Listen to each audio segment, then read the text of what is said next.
Hello. It's a little bit past 2. So I think we will start. So on behalf of Save the Children Denmark, Activate Denmark, and Oxfam Ibis Denmark, and Global Focus, we would like to welcome you here in Copenhagen and some of you who are online with us today. So we think that there are about 20 people also joining us online, including quite a few of our panelists. My name is Katja. I'm working with Oxfam Ibis, and I will be facilitating together with Christina from Save the Children Denmark and quite a number of our other colleagues here. And we will try to do our best to facilitate the next 3 hours, talks and discussions. So just a few small comments before we start and explaining a little bit of why we have chosen the focus on coordination and complementarity for this third event on localization and practice. We have chosen it because, of course, we think it's key to increase the quality and reach of our humanitarian programming. We also believe that coordination spaces that are more inclusive of local actors, all kinds of local actors, including also women organizations, will address some of the issues we have discussed in our previous sessions on capacity strengthening and unpacking localization, such as power and such as power imbalances and stronger voices in decision making. Of course, also as 3 big alliances, we are ourselves also participating in quite a number of coordination mechanisms and cluster systems, also quite often playing a leading role.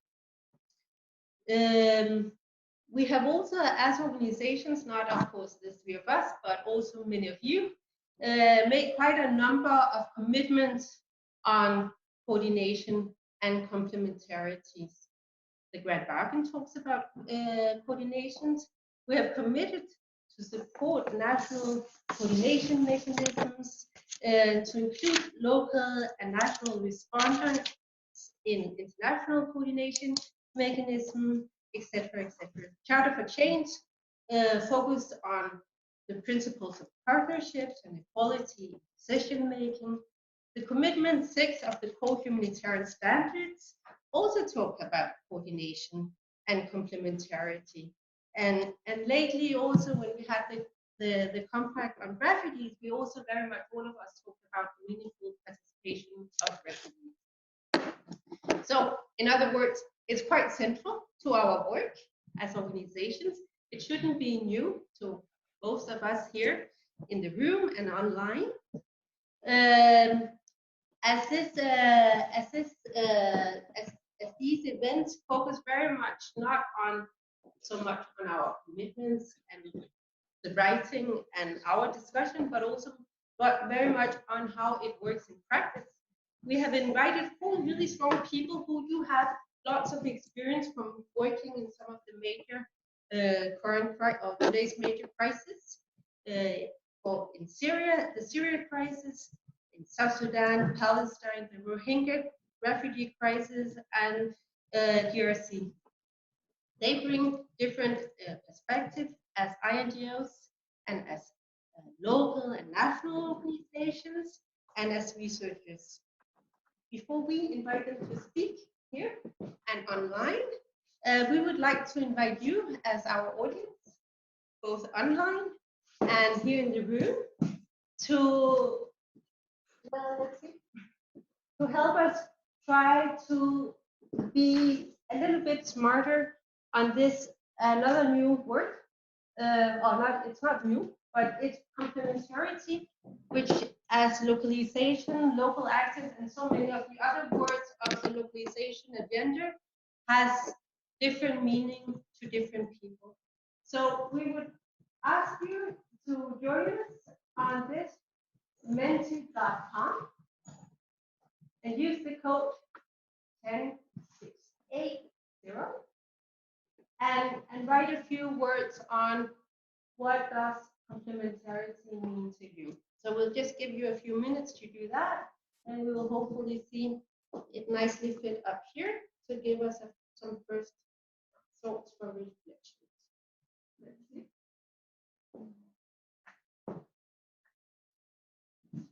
And please join us also you online.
So another 30 seconds, and I think then we'll begin our first session.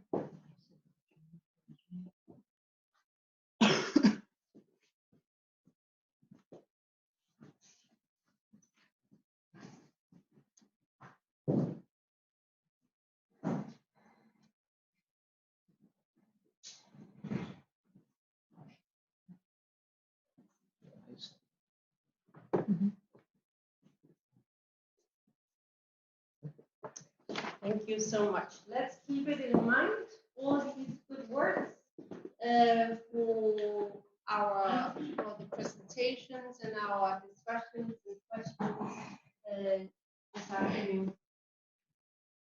Nicely, collaboration is one of the words that we all think define complementarity. So I would like to invite Aline. Aline, can you please join us?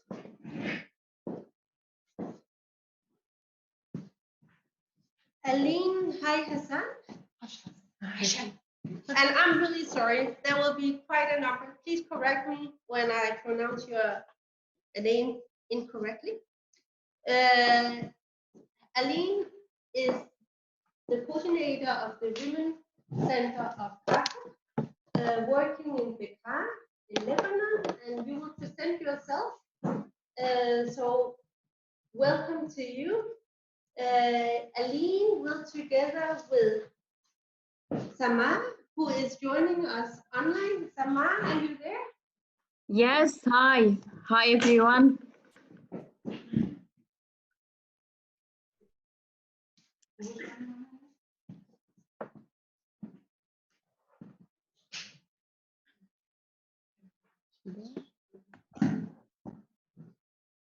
Hi. Oh, good, Samar. Welcome. Hello, everyone. How are you? We can definitely hear you. We're good. Yes. Okay, that's super. So this first session, two presentations, one from Aline from Lebanon and Samar joining us from Palestine, from Gaza. The both of you will talk about inclusion of local voices, including women in coordination mechanisms and other decision-making processes. We will start with Aline, and then you will talk. Is that okay, Samar? Yes. Perfect. Yes, good. Well, welcome, Aline. I'll give the mic to you. Hi. First, we'll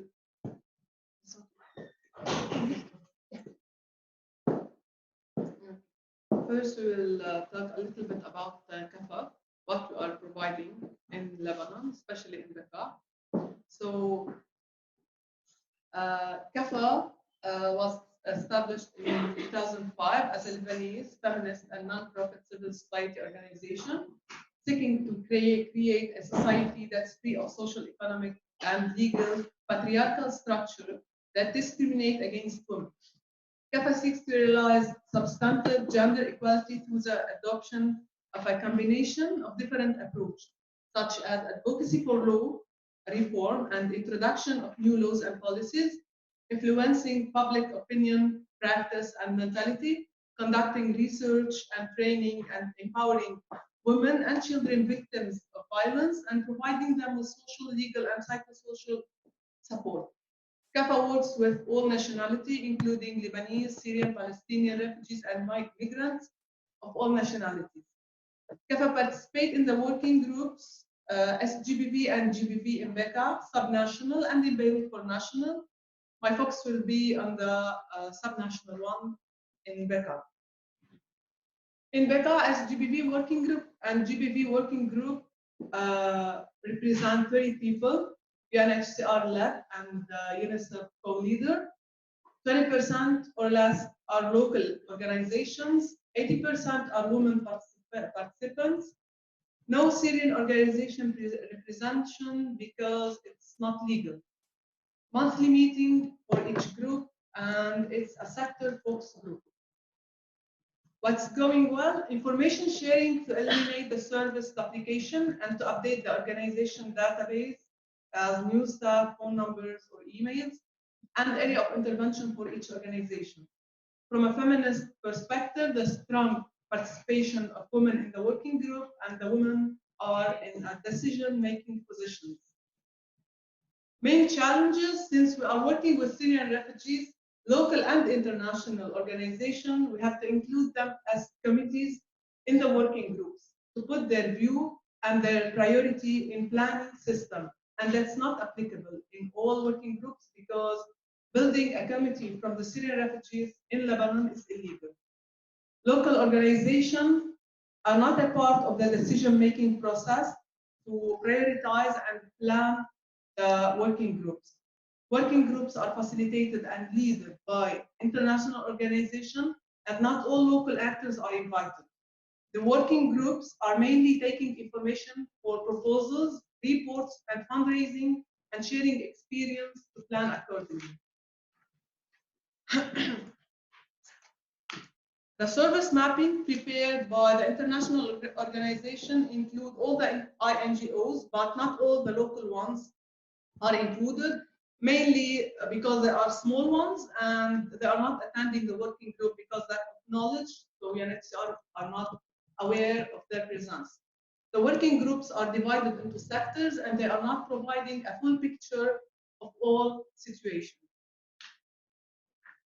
More challenges, the competition between local and international organizations.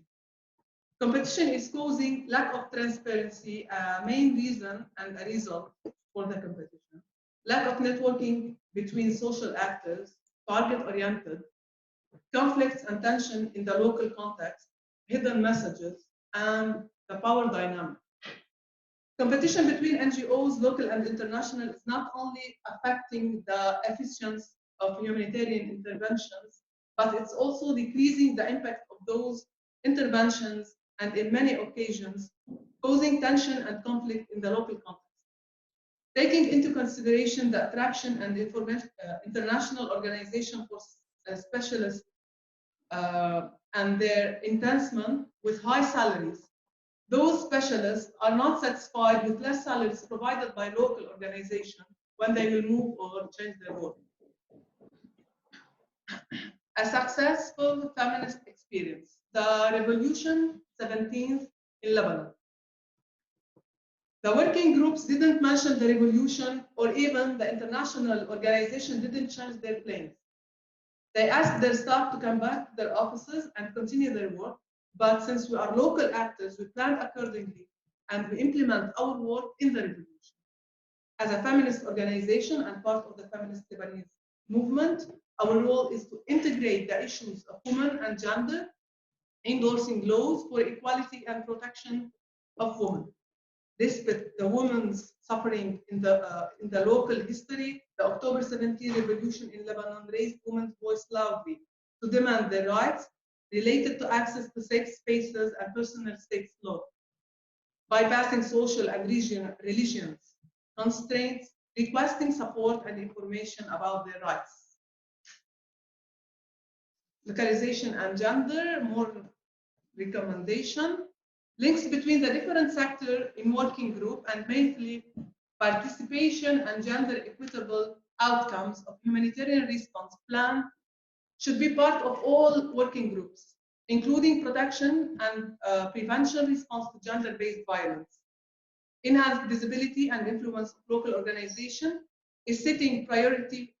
Example, humanitarian response through analysis and ensuring responsiveness to the needs and prioritize the crisis affected women and girls. International societies refuse to fund activities that are inconsistent with the state's policies or which the state have a duty to provide, which limit the work of local associations. For example, there is no funding this year for the unified campaign of personal states law for CAF.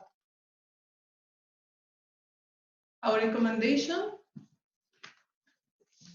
for donors, establishing procedures allowing increased access to direct funding, strengthen transparency in funds process for applying to spending plans, long-term funds, including local actors from different contexts in international platforms, securing the sustainability of the service provided by NGOs, especially with the access of government services, and essential for serving the vulnerable women. Funds for NGOs providing such services should be secured on a long-term basis. Listen to the streets, to community, take their priority and consideration because they are the targeted persons. For INGO, for the international ones, share experience and lessons learned in other humanitarian contexts, involvement of local national partners in the decision-making, support national coordination mechanism, prepare a service mapping collecting all the local organization, define roles and recognizing the capacities between local and international organizations in humanitarian and crisis settings, and be transparent. Thank you.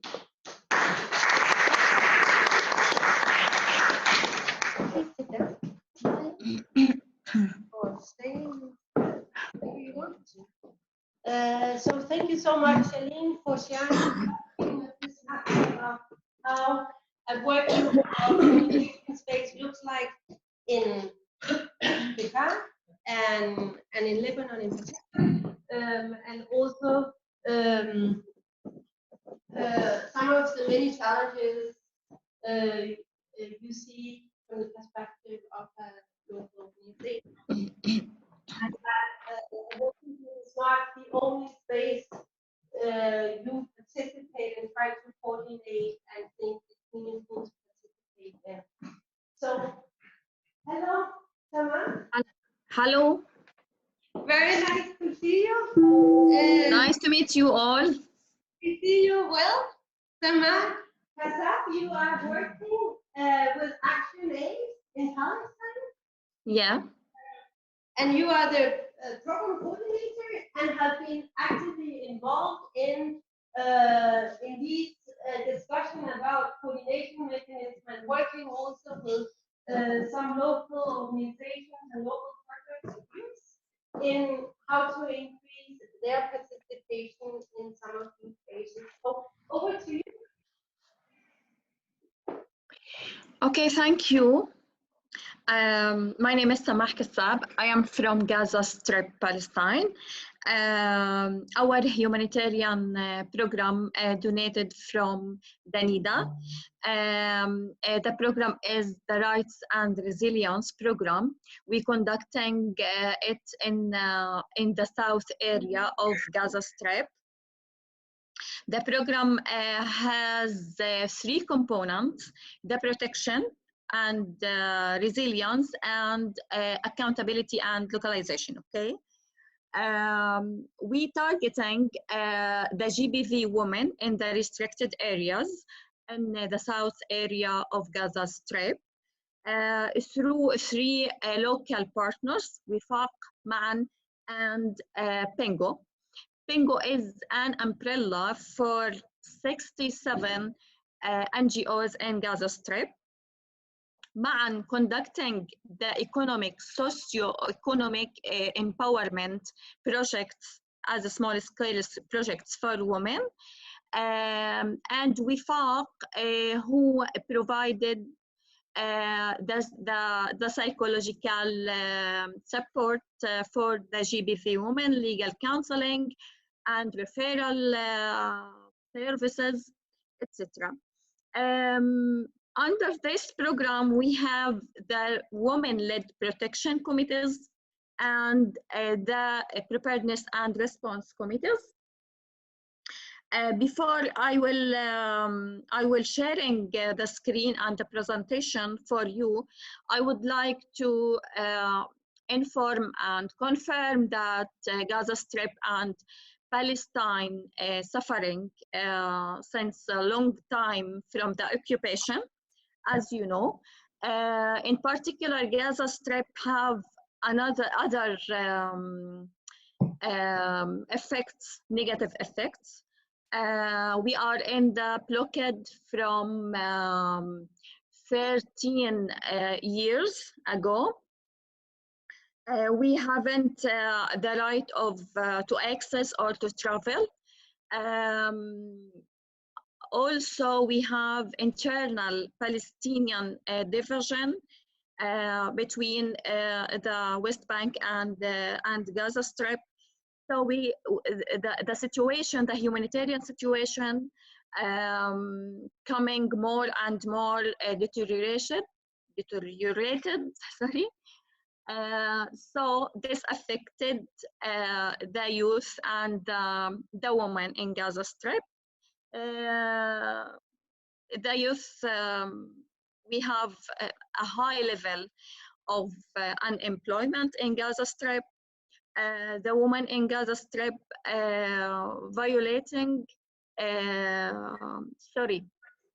have been violated from many factors, from the economic situation, the political situation, and this affected their health, mental, and the psychological situation. For all of these protection threats in Gaza Strip, we have formed or established the women-led protection committees and the preparedness committees, and we have an experience to engage them in the clusters and the humanitarian structures in Gaza Strip. Let me sharing my screen for you. Yes.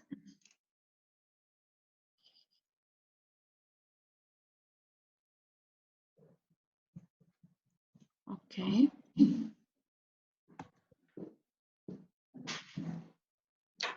So did you see it? Yes. Yes. Okay. I would like to speak about claiming space for local organizations and affected communities in Gaza coordination system. Action Aid Palestine implements the NIDA funding humanitarian program in Gaza Strip together with local partners WIFAQ, MAN, and PINGO. Women-led community-based protection groups increase the protection for women and make referrals together with WIFAQ, our partner in the south area of Gaza Strip. Local preparedness and response committees, men and women, are formed to develop the preparedness plans and response in crisis. The women-led community-based protection committees is pure women, just women, because of the sensitive of our women issues in Gaza Strip. Activities take place in Rafah and Khan Yunis, which is particularly poor and suffering from military incursions, restrictions on mobility, patriarchal norms, because of our Palestinian culture. The humanitarian coordination in Gaza, as you know, the cluster coordination in Gaza led by OCHA. Gaza Action Aid Palestine is a member of Protection Cluster and GBV sub-cluster in Gaza. WFAQ and MAN members of different clusters, but they mostly just attending rather than sharing. They attending the meetings, they have the information shared by the international NGOs and the national NGOs in the cluster meetings, but they didn't implemented any sharing of information or of their intervention, humanitarian interventions in the Gaza Strip.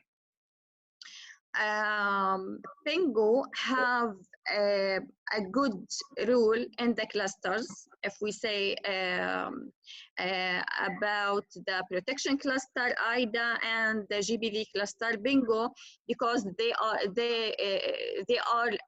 an umbrella of the NGOs in Gaza Strip. They have a member. They are a member in the selection panel of the project proposals submitted for the clusters.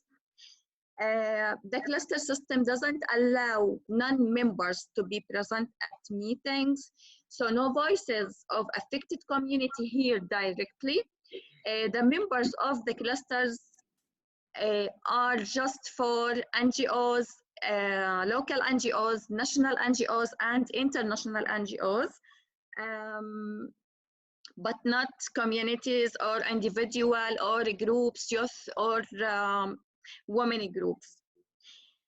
So Action Aid Palestine believes, because Action Aid Palestine believes in shifting the power to youth, women, and their organizations to better identifying the humanitarian needs of their communities, and in order for them to influence and lead the humanitarian action, Action Aid Palestine took the lead to organize the effective relationship between the humanitarian clusters and the local partners, the humanitarian local partners for Action Aid Palestine, WFAQ, MAN, and Bingo.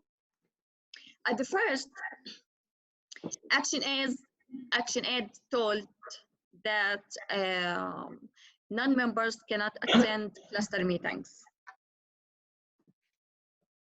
Action Aid Palestine argued to the Protection Cluster Coordinator and the GBV Sub-Cluster Coordinator for space and opportunity for local women and young people to present in their experience and interpersonal. Reached agreement. We are reached to agreement with them that the women and young people can present together with Action Aid Palestine as a registered member. First, women, getting women and youth inside the system to understand how it functions, what is discussed, and gradually inputting into their conversations the perspective of affected communities. This is in the past year. Women-led protection committees and preparedness and response committees engagement with clusters. 2 committee members, 1 female and 1 male, were able to participate in 2 meetings organized by Protection Cluster and GBV Subcluster. The members presented their protection and preparedness plans, actions taken in their local communities, and their expectations towards the cluster. The members updated the cluster on their latest intervention in Rafah and Khan Yunis in the south area of Gaza during and after the latest Israeli aggression on Gaza Strip from 12th to 5th November 2019. Attitude change, the first step to implement CHS standards and Grand Bregan commitments. Increasing the UN NGOs' knowledge and understanding of community-led initiatives in the first step towards increasing their responsiveness to local needs and priorities. Important with 2 ways of pressure from the top donors, UN agencies, to change view on how humanitarian action could be designed and implemented. From the other side, from local level, where women and young people attain power through successful design and implementation of locally rooted initiatives.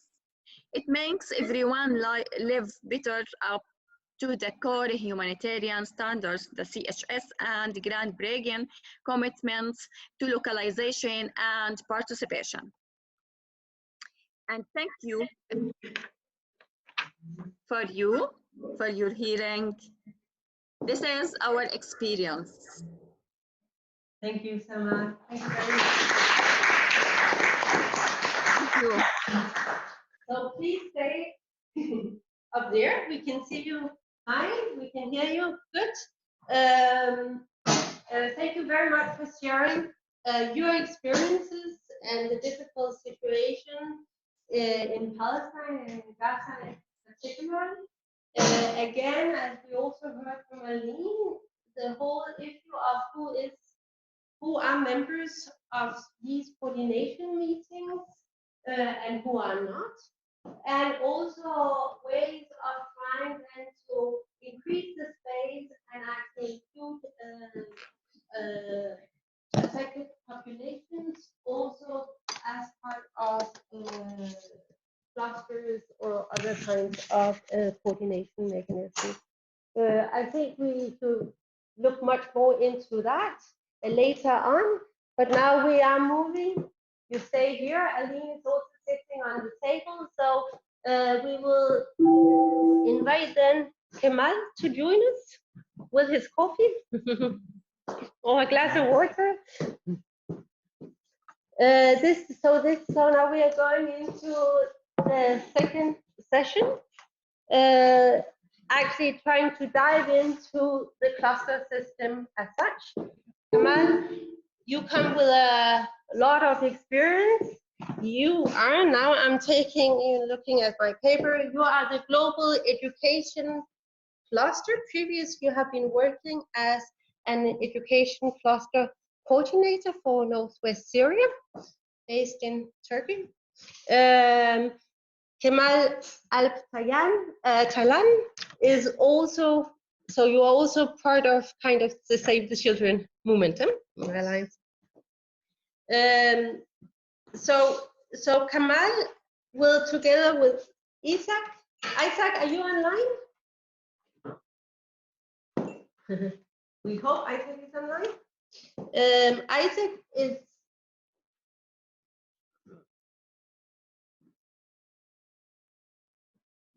Isaac should be joining us from South Sudan.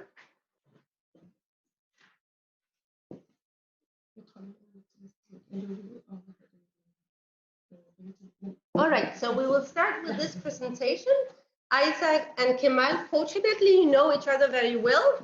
because Isaac, now I'm presenting Isaac, and hopefully he will present himself again when he joins us.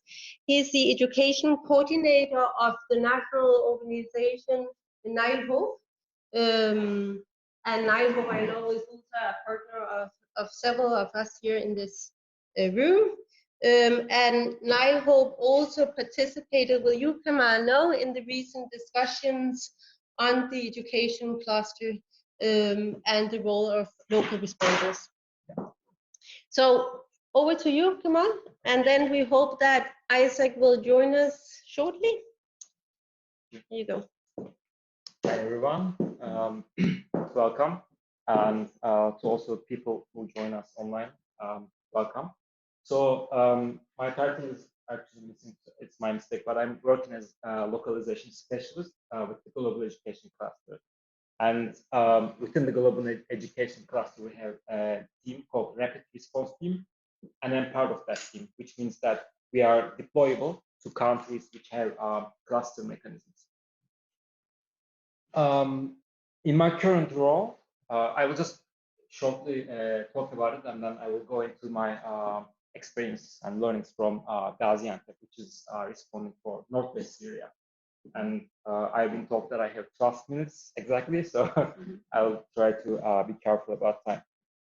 My current role is doing advocacy for localization, making the case for it, why should we have it, why it matters, and also supporting the country clusters with their localization strategies and actionable plans. So 2 weeks ago, we have, as Kathy mentioned, we have organized a workshop on localization. And this workshop was attended mostly by the new members of Strategic Advisory Group of the Global Education Cluster. And these new members are all local NGOs. They represent local NGOs from 7 different countries, like Yemen, South Sudan, and Isaac, the next speaker, is representing global SAC, his local organization, South Sudan, in the SAC. So he's sitting in the Strategic Advisory Group, SAC, representing South Sudan. And he will talk hopefully more about his experiences there. But just maybe a couple of things from that workshop was that, given the chance, local NGOs can highlight the issues that they are experiencing in the field, and they bridge that gap between the local global discussions and what's happening in the field and at the local level. So there were very honest discussions, like representative from DRC, Democratic Republic of Congo, mentioned that, for example, there was the representative from Education Cannot Wait, which is a huge fund, full fund for education. And he said that during the last allocation, they couldn't submit their proposals in French, whereas the local language, the spoken language in the country was French. They were asked to submit in English, and the representative from Education Cannot Wait was actually shocked about it. So so the point is that bringing local NGOs and national NGOs to the table really helps filling in that gap, and help us to double check what we do.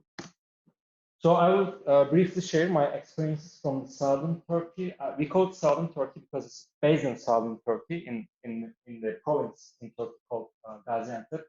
And yeah, so just for you to know, Syria is one country, but there are 3 different hubs, and the hubs are separated along the political lines, the control lines. And my upcoming presentation is about the northwest Syria, which is reachable through Turkey. So the Gaziantep cluster is covering the northwest of Syria, which is a cross-border humanitarian response from Turkey. So what we did is that we looked at the membership and funding and the decision mechanisms within the Gaziantep education cluster. And what we saw is that there are there are 91 members, and 86% of them are local or national NGOs. So most of the response is actually delivered, implemented by local and national NGOs. And this is, I mean, this ratio is usually high for education and child protection because it's easier compared to other sectors, more technical things like WASH, to enter the sector. But this 86% is way over the average. And it includes both Syrian and Turkish NGOs. And yeah, I had a question previously. What do you mean Turkish and Syrian NGOs? I mean, from the beginning, it was more Syrian NGOs, but as the crisis has been for 9 years now, the Turkish people have also started to establish their own NGOs and support the Syrian IDPs within Syria. When we look at the decision making, we saw that out of 8 seats in the strategic advisory group, SAC, three of them are occupied by national NGOs. And the vetting committee, which is deciding for the food fund who is getting how much money. So it's a really powerful place to be. 2 seats out of 8 is occupied by the national NGOs. We looked at the funding received in the for the 2019 HRP, the Humanitarian Response Plan, and 34%. So the addition of the blue and the red colors, Syrian and Turkish NGOs, 34% is received by the national NGOs. But this number includes the direct and indirect funding, which means that it includes, like, some of them is coming through the INGOs. And I did this analysis, and I found it really difficult to separate direct and indirect, which also shows that the data, as we have it now, is not really showing us this analysis in an easy way to separate the direct and indirect funding. So, and when we look at the request and actual funding received, we see that the so INGO, NGO, and the UN, you can see how the NGO is 30% funded, whereas the INGOs is 53%. And for UN, I couldn't get the data, but it's much lower for the national NGOs. If you apply for funding, you have a less probability that you will get it. This is the takeaway from this slide. So I will just we also did an analysis on the partnerships. So there are 5 principles of partnerships. Has anyone heard them before? Has anyone seen them before? So complementarity is actually one of them. The others you can see on the slide. And when we think about complementarity, for me, it's important because of 2 reasons. One of them is that the international humanitarian aid system is there is diversity. There is the international NGOs and national NGOs coming to the table with their own advantages, comparative advantages, and with their ability to complement contributions. It can be monetary contributions, it can be human resources. And the second issue is that no single organization can actually fill the gap. There's a huge gap when the crisis hits. I mean, the reason for international aid to begin with is that the local or national systems are overwhelmed. So this is usually too big for even UN or Red Crescent, Red Cross Society to respond. So there's this need for collaboration, and we need to look at complementarity from that perspective. So we asked this question. We asked the question: think about your organization. What do you think are the unique skills, expertise, or experience that your organization is bringing to the partnership to make it a successful partnership? And so the responses were that we bring diversified needs of the people. We bring the needs that are overlooked, that are not addressed. we bring resources, monetary resources, human resources, and these are all responsible by the national NGOs. They said we bring technical, contextual expertise, experience, planning, design, and we bring the actual implementation. And that's because for Northwest Syria, the access is mostly 95% perhaps to national NGOs due to the risks, security risks. Then we asked the question, think about your partner, which is usually an international NGO. What kind of unique skills and expertise do they bring? And mostly it was around funding and access to donors, access to international humanitarian system, supervision and guidance. So because the international NGOs usually have better management experience, they bring this to the partnership. Capacity building, we all know about that. But then there was some responses saying that they bring obstacles, they bring difficulties for us. So this was also an interesting part. I think I need to be, maybe. So we asked, what are the top 3 constraints for your organization? In the upper hand, you can see them. So so what are your organization's top 3 constraints in the partnership?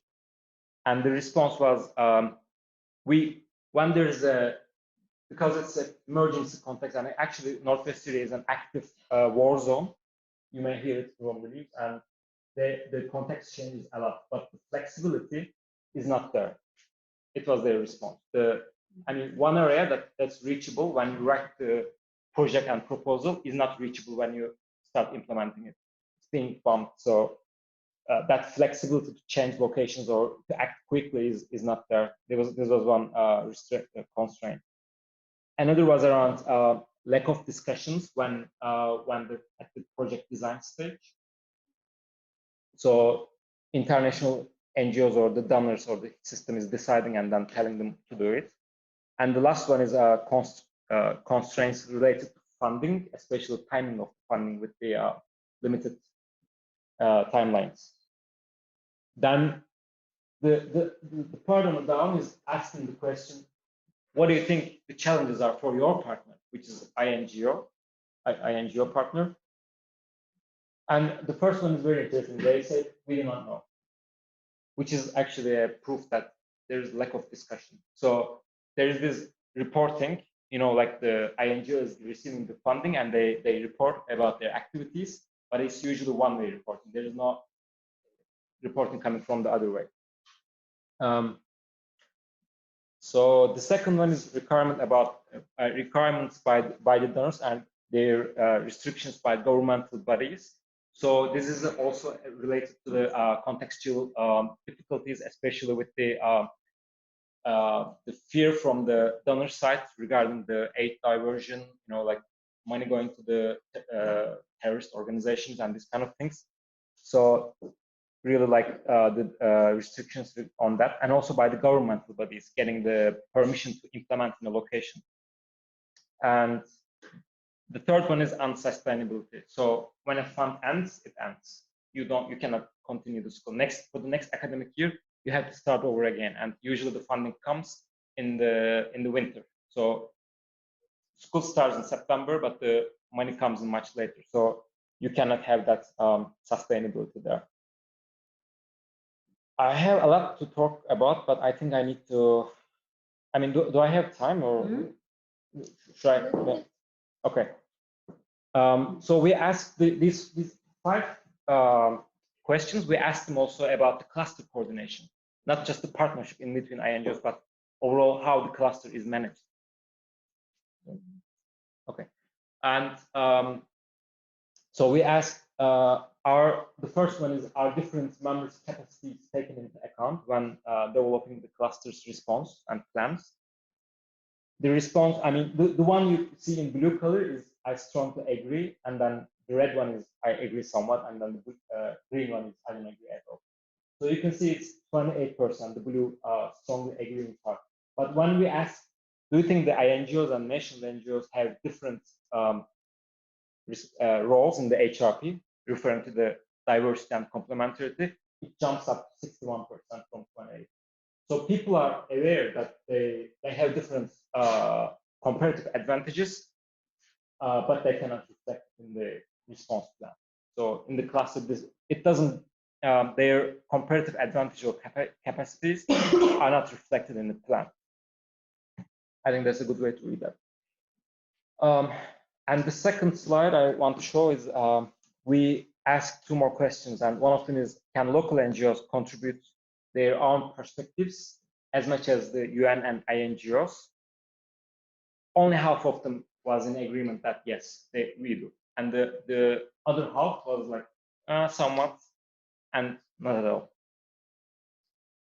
Then another question is there strong collaboration with other clusters to ensure the cluster approach is complementary to others? And the response was again very weak. So this is also referring to the complementarity in between different actors in the humanitarian system, and taking us back to the discussions about like responding in silos. And we have thinking beneficiaries are like education, a child who is in need of education, a child who is in need of wash, a child who is in need of shelter, whereas we are talking about the same person, and now we end up with numbers like 1.5 beneficiaries. So more time or okay. One more thing is we looked at the agreements, partnership agreements in between the partners. This is not very representative because I could get only 7 agreements, but still it tells us something. The general modality is subgranting, so which is like the international NGO designing the project from scratch to the funding, and then passing on transferring the funds for implementation. So there is no engagement in that design stage. The second one, compliance measures are specified and annexed, but there is no technical or other commitments to support these compliance measures. So as an assessment on the capacity is done, but then the follow-up recommendations is not done. It's mostly about checking or monitoring, assessing the financial or monitoring documents, but then no like capacity capacity building. Reporting is one way. This is something I mentioned, and there are no flexible budget lines for overhead costs.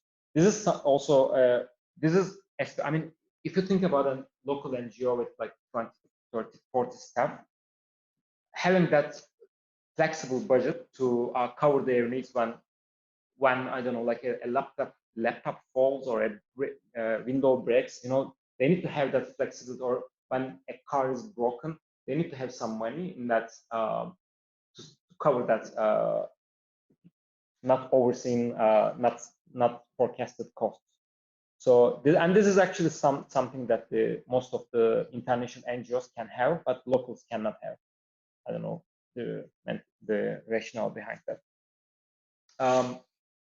There were some capacity building activities within the partnership agreements. There were some nice things that we wanted to see, but they were usually standalone and separate agreements.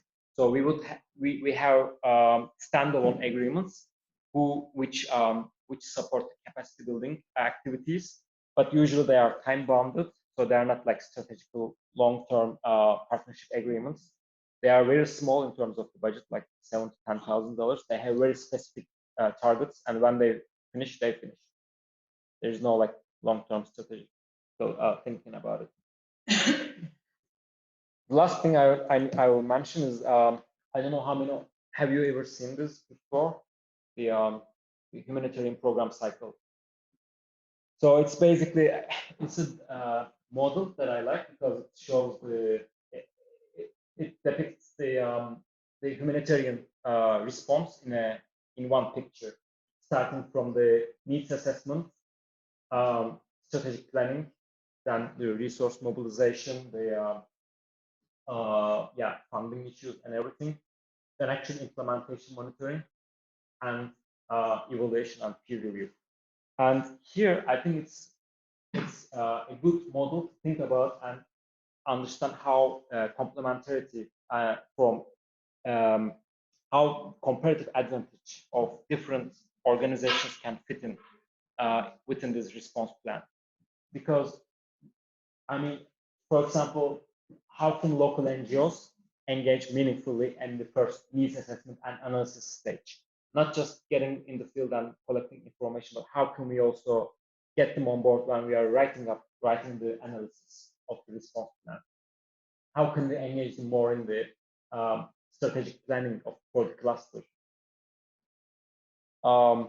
And the last one, the operational peer review and evaluation. How can we use peer review to harmonize the response and engage the local members?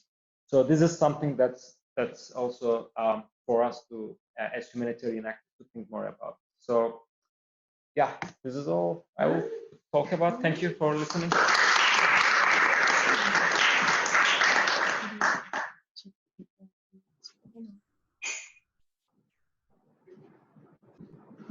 Great. Thank you so much, Kamal. Please sit down up here. Together with Aline. Thank you very much for sharing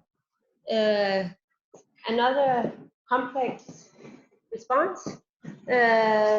Also interesting to notice, again, a high percentage of local organizations, but still when it comes to the quality of that participation, you definitely noted a number of different challenges where local responses, where it's still a little bit unclear about the complementarity between local and international, and a strong role still of international organizations.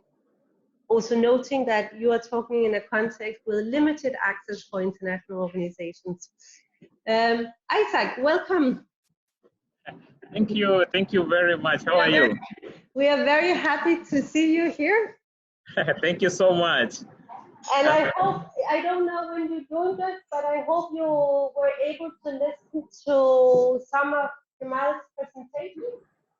It was not very clear, but I managed to grasp some points. All right, good. Yeah. Because I think one of the other important points that Kamal also raised, and I know you will also be talking about, is about SAC and the Strategic Advisory Group as a strategic place to discuss some of these issues. So over to you. And your presentation, if you need, so we hope that with your presentation, after that, there will also be a number of questions and other inputs, and please stay on. It's okay. Thank you. We hear you clearly. I don't know. Will you be able to put the presentation on board, or I can just present from this other end? I think it's easier if you share your screen. Can you share your screen? I can. Yeah, but I'm having challenges on my end. I don't know if you have it. Maybe you can just project it from your end. We are trying to do our best. If you want to start kind of presenting yourself, and then Maria is working on getting the presentation up here on our screen. Okay. It's okay. So I will present on basically on mainstreaming, and I will share my experience as far as the education cluster is concerned. You see now your presentation is on our screen. Can you see it? We can see your presentation. Are you able to see the presentation? Yes. Can you see it as well? Yeah. Good. Perfect. Can you full screen? It is full screen. Okay, it is full screen. This is the best we can do. Okay, fine. as you are aware that as far as mainstreaming is concerned in South Sudan, and as far as the education cluster is concerned, and as presented on the screen, you find that education cluster is playing a very, very key role, especially in trying to bring a point of convergence. And that point of convergence is where we find the existence of the Ministry of Education. We have the Education Donor Group, we have the NGOs, INGOs, we have the UN agencies, and in South Sudan we also have something which we call the National Education Coalition. So it is at the education cluster that creates this platform and helps in coordination, and at that particular point, it even becomes much more clear in terms of complementarity, because in the process of coordination, that's when different partners bring different efforts, bring different expertise on board to be able to achieve that complementarity in a very coordinated manner, and in a manner that ensures that there is no any form of duplication that take place. So in South Sudan, when we talk about complementarity, I think the key stakeholder as far as this is Ministry of Education, that has a key role in provision of education services, and also issues of the development and implementation of strategic plan, development of policies, and also coordination at the highest level. The ministry is also in charge of issues of such as curriculum, and also establish and manage learning institutions. So when at the point when we have the ministry coming up with the wider strategic aspect of it, coming up with the policies, coming up with the higher level of coordination, and then on the higher side, then on the left side, on the lower side, we have other partners also coming with the complementarity, especially as far as AI is concerned, to bridge the gap between what the government is providing and also focusing on the context. For instance, in the context of South Sudan, we know that we are in an emergency protracted context. So at that particular point, through the coordination of the cluster, the partners are coming in to offer intervention services, and more so in hard to reach areas. This is being done by both the NGOs, INGOs, and being supported by the UN agencies through various actions and various roles. Then specifically, I want to talk about also the education clusters that has different roles. Within the education cluster, in South Sudan, we have the strategic advisory group, the strategic review committee, and the technical working groups. So I sit as a national NGO, I sit in the strategic advisory group, which also is in charge of doing the humanitarian response plan, developing the strategic plan for different standard allocation. And these works are also being complemented by the strategic review committees through the submissions that are being made by other partners. And our experience on this has been very interesting. I've sat in this for a period of 3 years. It has been very, very instrumental in terms of representation, in terms of bringing value addition and bringing that local context to the humanitarian response plan, and even in the review process. So that has been very, very interesting as far as South Sudan is concerned. And then we have the National Education Coalition that was formed last year. That is also part of the coordination and complementarity, complementing in terms of advocating for prioritization and the interest of the interest and the needs in South Sudan, as far as the needs of education is concerned in South Sudan. So that has also played a lot of key role, especially when we were developing the multi-year resilience plan, and currently even with the education cannot.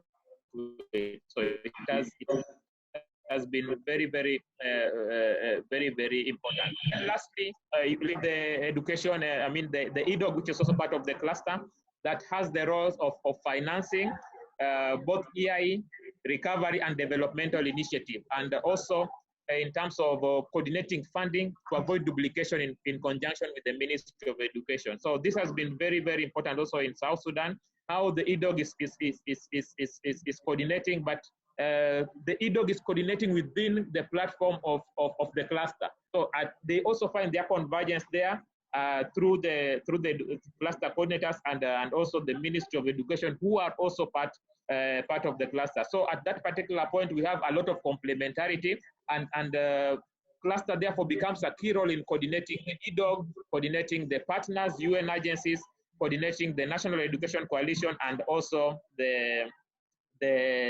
national actors on the ground. So that is how far and how important the education cluster has been, and especially in providing that convergence and enhancing complementarity and be able to coordinate in South Sudan. Of course, we have partners who are also in charge of bringing complementarity aspect. I mean, the UN agency also does coordination, offer advisory services, and also helps humanitarian services, and also not forgetting bringing a lot of aspects and value in terms of the needs assessments and analysis of the humanitarian situation. So I was interested to bring the way the education cluster offers a convergence points and use their coordination skills to be able to enhance complementarity as far as all the other actors are concerned. Then I also want to share briefly about our experience at the Global Education Cluster Strategic Advisory Group. You are aware that there are 9 national NGOs that just joined the Global Education Cluster, and South Sudan was one of the countries that we presented. And we found that to be very, very insightful, very, very productive. In terms of peer learning, one of the most important things that came out strongly from that is peer learning. We were able to learn from different countries, different experiences that were being demonstrated, and be able to share ideas and be able to share knowledge. So this platform has been very, very instrumental in terms of peer learning, in terms of sharing knowledge, in terms of sharing experiences, and that was very, very important. Even in terms of how we were going to develop the various plans for various countries, it was very, very important. Then the second bit is the capacity building aspect. That is as far as the platform being resourceful is concerned. I think that was very, very magnificent. The platform was very resourceful. We had different presentation for AAP, for Translation Without Borders, our language can be able to be used, different donors, Education Cannot Wait coming to present, and through those resources that we gathered from the platform, I will confidently say that in a way, this build the capacity, our capacity as national organizations to be able to even deliver, understand better, and even promote effectiveness and efficiency in terms of delivery. So that capacity building and building that knowledge, which to me I will call the knowledge gap that was missing, and that platform has bridged that gap for the national NGOs. Be able to understand how global initiatives are being developed, and us be able to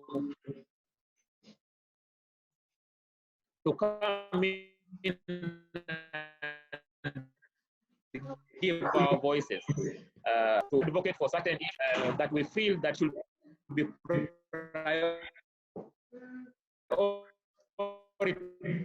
Isaac, we managed to interact with the global education. Sorry, Isaac, just we lost you a little bit. Yeah. Can you just repeat a little bit, like the last minute? Sorry, are you getting me?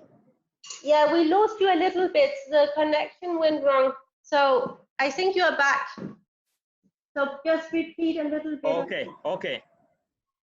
It's okay. Okay, fine. Yeah, thank you. I was just taking you through the experience at the Global Education Education Cluster Strategic Advisory Group, and I mentioned about peer learning, capacity building, and also the issue of advocacy. The platform was very resourceful in terms of advocacy. Through various presentation and various interaction, we managed to seize the opportunity to advocate for our various countries, to advocate for issues that we thought were very, very important. And I'm relating this to the work plan that was also presented, the Global Education Cluster work plan, managing to give our inputs and be able to talk more about issues that we want to be discussed at the global level. So that was very important for us. Another opportunity that we got is the opportunity at this platform to influence policy standards and global initiatives. For instance, the eco call that came out, we managed to question our interest and our relevant country interest into such kind of initiatives, and we also know that it is at the global level where some standards are being discussed, are being endorsed. So this platform is also providing us with the unique opportunity to be able to insert our influence, to be able to voice our opinion on the policies, standard, and the global initiatives that are in the offing or are in the making. The platform also provided us with the linkages between the national and the global initiative. And this was very important, because now we are beginning to develop linkages in terms of interest and priorities as national actors and within the global actors. So finding that link and be able to strengthen it to us was very, very significant for us. Looking at the work plan, looking at the global agendas, that was very, very important. And also, it was a platform to effectively devolve and operational the grand bargain and localization. And I want to talk slightly about this. In most cases, the grand bargain and localization agenda has been an issue, and it is something that has been widely spoken about. But the national NGOs who previously felt that they have a bigger role and people who should be at the front seat to drive this agenda initially was missing. And this was one of the biggest score when we were admitted into this platform. Be able to advance the grand bargain and the localization agenda.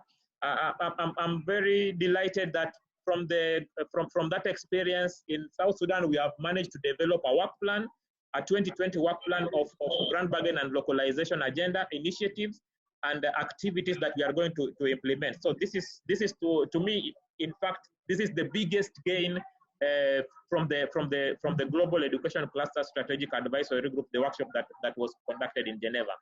And also today, as I was discussing with the cluster, the existence of the Global Help Desk, which we can be able to draw a number of resources going forward, because it has been important, especially in terms of information management system, in terms of strengthening the coordination. That has been very important. So briefly, those are the issues that I wanted to discuss, and also be able to come up in the event. We managed to come up with some of the action points on what we want NGO to do in terms of partnership, in terms of capacity building and strengthening national NGOs, assisting in strengthening their systems, enhancing mentorship to the NGOs, and also try to review the criteria for an engagement between the national NGOs, international NGOs, and even the UN agency. And lastly, try to also talk to the NGOs to strengthen their internal accountability mechanism, be able to open up for learning, and also embrace the global standards and policy of humanitarian practices if they are to step up their rightful role in the humanitarian intervention and within the humanitarian space. So that's all I had for you in terms of this today. Thank you so much. Thank you so much. Thank you, Tom. Otherwise, I'll just share. Very, very good presentations, and thanks to Aline, to Samar, to Kemal, and to Isaac for outlining some of the challenges, mostly the challenges, but I guess also within that, thankfully, also a lot of opportunities for us to explore. Before we get you to work, perhaps just an invitation for a couple of questions to our panelists from the floor, and the floor includes those of you that are online as well. So if you have any questions within the next short space of time before we release you on your coffee breaks, now is the time to ask them to our panelists. There'll be more time for reflection later as well.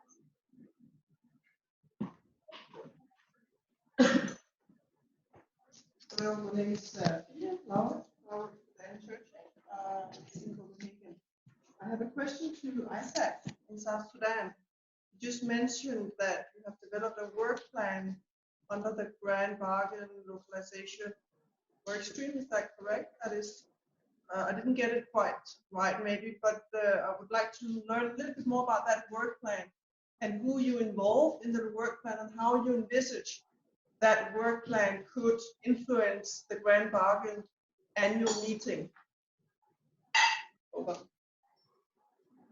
Thank you, Pia. I think we're going to take a couple more questions before we release our panelists to some answers. And Kirsten, welcome you as well. Hi, my name is Kirsten. I'm from ActionAid Denmark. So Samar is my cherished counterpart in Gaza. I have a question for you all, which is basically whether the presence of authorities in the cluster system has anything to do with the sort of the power balance between NGOs and national NGOs. What kind of role do they play in your contexts, if any at all? And one more question before we hand over to our panelists. Yes, hello. And my question is about access and localization in the broader sense, if you're sensing or if you're experiencing other actors as well, entering the response team, you could say, not necessarily traditional CSOs, but also other actors. And how do they get into the mix? How is the coordination and the insurance of the right-based or whatever traditional way of approaching things when you also have other actors entering the localization scene? I know it might seem a little bit tough, but it is an increased pressure also from donors that a lot of the actors are not only I think, us and traditional NGOs, but also new types of private companies or semi-private or whatever. So that's just interesting on localizing. Thanks for those questions. Lisa, perhaps we still have you connected. Do you want to start off answering the question on the plan and that's in place in South Sudan in relation to how that could link up to the Grand Bargain meeting? And if you want to share reflections on the other two questions as well, so around involvement of private sector, other actors that are not government or local organized civil society organizations, as well as inclusion of government actors in the cluster system. Yeah, if you want to start us off on that. Can you hear me at all?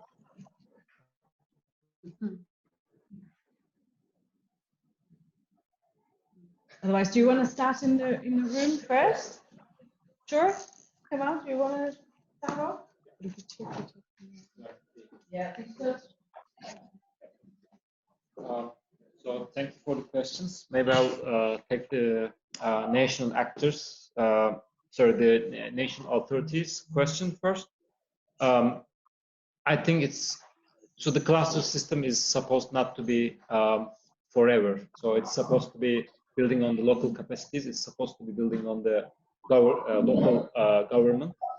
But of course, there are cases where I mean, my colleagues from the Lebanon and Palestine can have different experiences, but I can speak for the experience of Syria.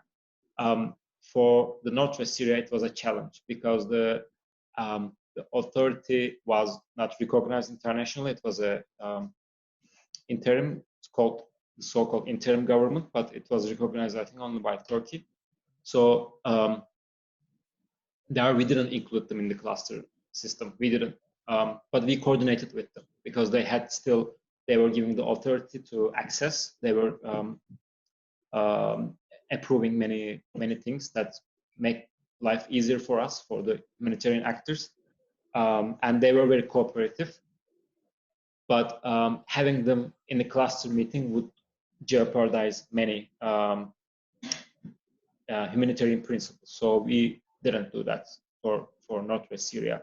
But other locations can have other experiences. And for the other question about the other actors, I think it's coming now. It's coming more that like we need academia, we need private sector, especially now. There's a growing discussion about the national funding, local funding.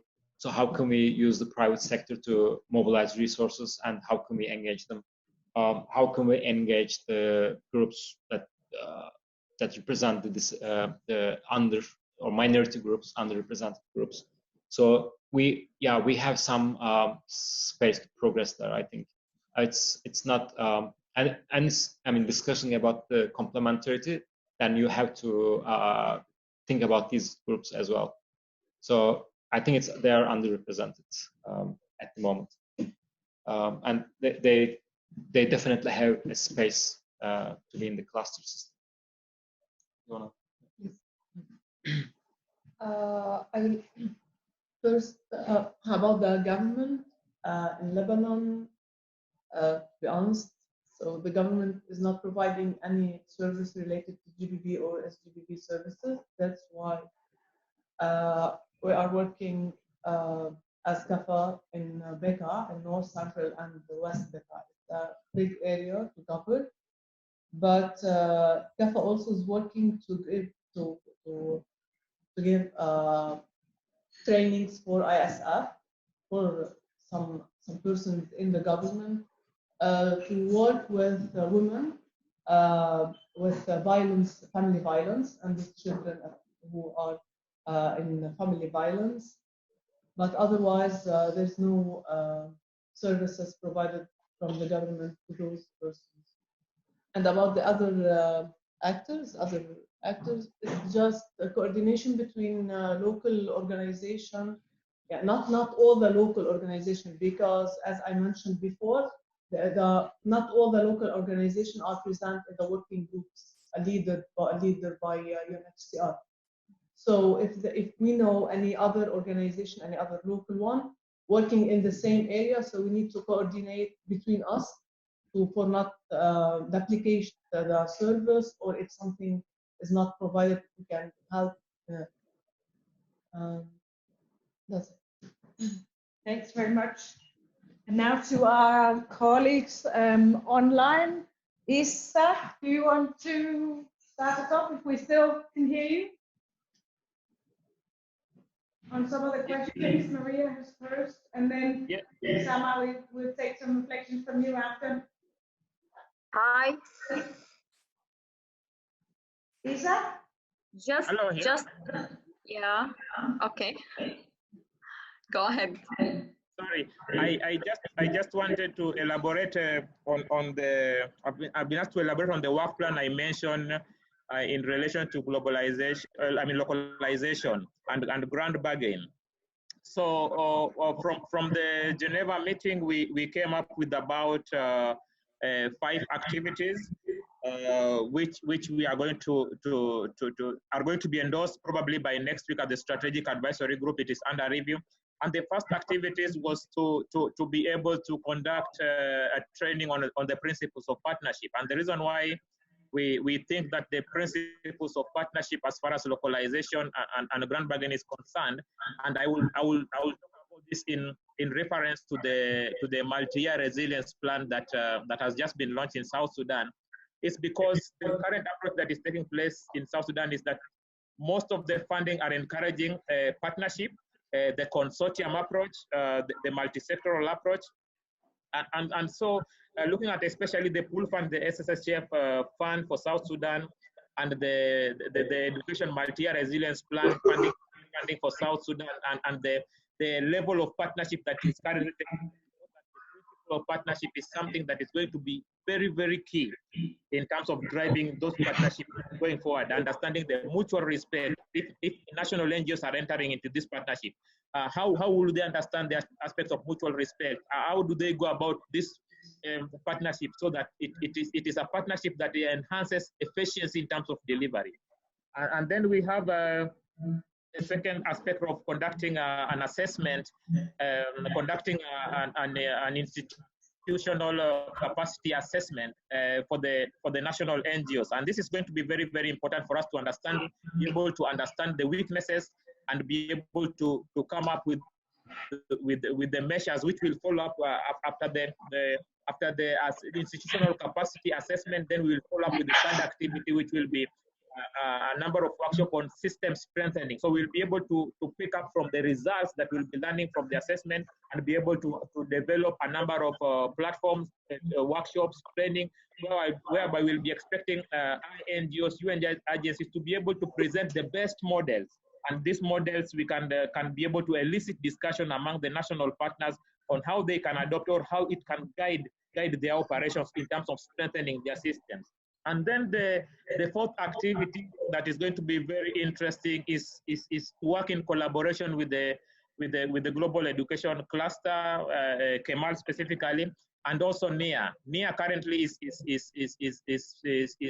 trying to test run the performance, the localization performance framework, localization measurement framework. So in the meeting we had, they committed that by June they will have test run it, and it will be up and running maybe by July. So it will be very interesting for us to be able to use this tool to do self-assessment for the NGO, INGOs, international INGOs, and I think also for the donors that exist. And from there, we'll be having a very, very clear direction of where we are in terms of localization. And I'm sure the issue of even the grand bargain will come up prominently from that assessment. And then from there, we'll have a clear roadmap on how to go. And then lastly, in terms of the work plan, we also have the commitment by the education cluster and commitment by the partners, the UN agencies, to be able to include the NGOs in the coordination mechanisms, existing coordination mechanism, but not only in the coordination mechanism, but also in the fundraising, in the steering committees that manages different funds, such as the multi-year resilience plan, which we currently have in South Sudan. So those are the major activities. We are still reviewing it, and probably it will be endorsed by next week, and we'll see how to go forward with it. So thank you very much, Lisa. Sama, very brief reflections from you on the last couple of questions around government representation in the cluster coordination fora and other actors as well.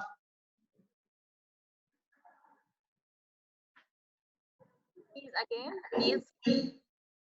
I am not sure if I have any question to reply to you. Sorry, they're in the chat where there's a couple of questions. Yes. One question from the floor here was around what impact it has to have local authority representation in the coordination fora, and also in terms of the localization agenda, which other actors play a role in your specific context? Yes, the clusters coordination system in Gaza Strip have members, the international NGOs and the local NGOs, the national NGOs. So we have a formal organizations in the clusters, like the health ministry, the social development ministry, the education ministry, in addition to the international and national NGOs. And does that pose challenges to have authorities participating in the fora as well? or opportunities? Yes, we have, because you know we have internal division, Palestinian division. So it is instructions that we haven't the elected government in Gaza Strip now in this period of time. So the cluster coordination have a criteria. They haven't cooperate or coordinate with the local authorities in Gaza Strip. Okay, but the sectors, they have the sectors and they have the ministries in the clusters, but not the local authorities, not the government in Gaza, you know. This is from this is the criteria from the clusters here in Gaza. Thanks very much for that, Samar. So it poses different challenges, perhaps from your perspective, not to have the local authorities actually represented in the coordination forum, which is also quite interesting. Like, yes, because of this, we are encouraging to involve the local community, like women, youth, and the NGOs, CBOs in Gaza Strip to be a part of this structure.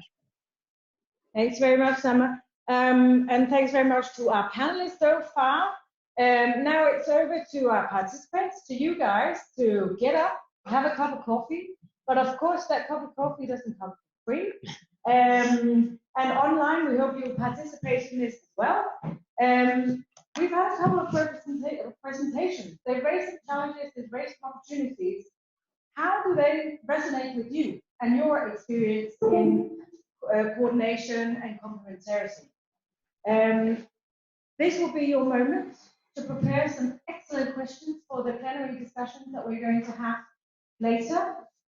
So of the good thoughts, your good experience, please also accept this as an invitation to think of some really sharp, good questions to raise a bit later in the afternoon. Find someone to talk to about get out, move around, have a cup of coffee, and we're going to start again with a presentation from ODI, talking a little bit more about linking theory to practice at 3 o'clock. So we hope you stay with us. Hope you Thank you. I'm trying to give you just run through what it is that you're going to speak to. Can you still hear me? Yes, I can hear you. Good. And we're just concluding by saying that you have a lot of context-specific experience, predominantly in Africa. And there's a group of very excited listeners at this end, looking forward to hearing more about the research that ODI has carried out in the specific topic that we're discussing today. So over to you, Veronique. Great, thank you so much. So I'm really happy to be with you virtually today. And I'm stepping in from for a colleague of mine who unfortunately could not come today. So apologies if my presentation is not as well prepared. I've tried to come up with some interesting things to share with you, and I hope this will be of interest. So I think as I was already presented, I didn't hear, so I'm just presenting myself again. I'm Veronique Barbelette. I'm a senior research fellow at the Humanitarian Policy Group, which is the humanitarian research team as part of the Overseas Development Institute, and ODI is an independent think tank based in London. So today I'm presenting the findings of a report that we published in October last year, and that followed 2 years of research on capacity and complementarity, where we asked the question, what does humanitarian action that is as local as possible and as international as necessary looks like? How can we facilitate more complementarity ways of working between local, national, regional, and international actors to improve outcomes for affected people? And today I will focus mainly on the complementarity aspect of the study.